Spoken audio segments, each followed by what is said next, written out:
Well, unbelievable scenes out of Washington, D.C. yesterday, where more than 50 people were arrested for violent protests and storming the nation's capital. However, that chaos did not stop lawmakers from gathering again overnight the joint sessions of Congress, affirming President-elect Joe Biden and Vice President-elect Kamala Harris's electoral college win after defeating objections to Arizona and Pennsylvania's votes. So joining us right now is CBS News correspondent Natalie Brand, live from D.C. We thank you very much for joining us. We know it was a late night as you've worked through the night. I first want to get your take of what happened yesterday as you were there on the grounds when the chaos broke out.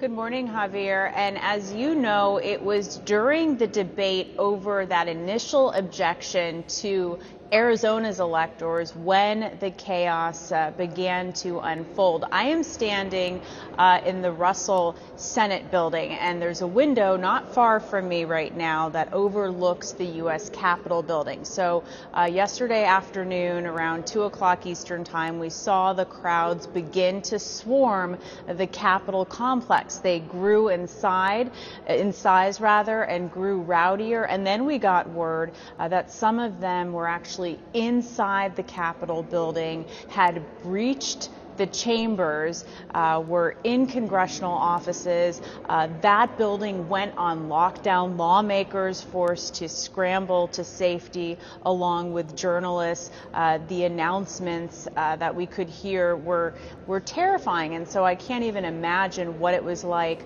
to be inside that building just from what we saw on this side. Now, this morning, the Capitol complex remains extremely secure. I have to say it did seem to take hours yesterday for enough law enforcement to arrive, including law enforcement from neighboring agencies, to help surround the Capitol building and then secure the complex so lawmakers could resume their work around 8 o'clock Eastern time yesterday.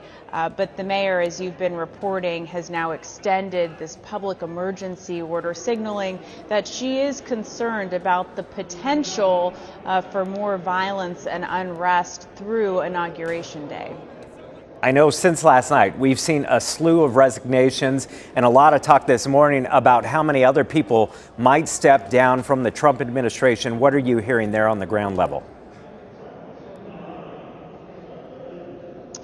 Yeah, well, we just got word that Mick Mulvaney, former White House chief of staff, has resigned from his position, his new position, which was a special envoy to Northern Ireland after he was no longer chief of staff.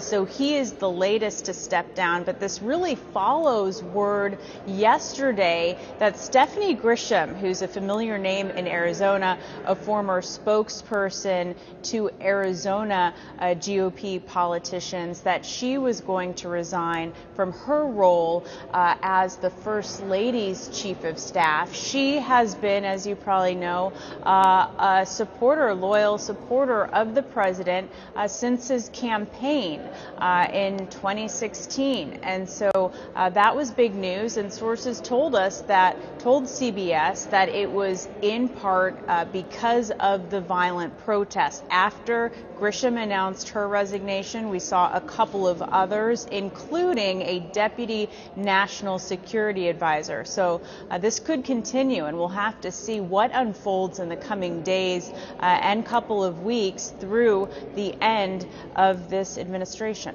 I have to ask you really quickly. I know you say you feel safe right now, but yesterday some of those rioters turned their attention to the press outside on the Capitol grounds, destroyed their equipment, threatened them. Have you spoken with some of your colleagues, and how is everybody describing what happened, and how do they feel this morning? Yeah, I had a colleague outside on the ground yesterday evening, Christina Raffini, who had to actually cancel some of her reports because it was not safe to report the news from the ground in that location, and move to safety. And, you know, you have photographers wearing bulletproof vests and special gear and having to have tear gas masks to cover these events outside. And keep in mind, Javier, as you know, we are still in the middle of a pandemic.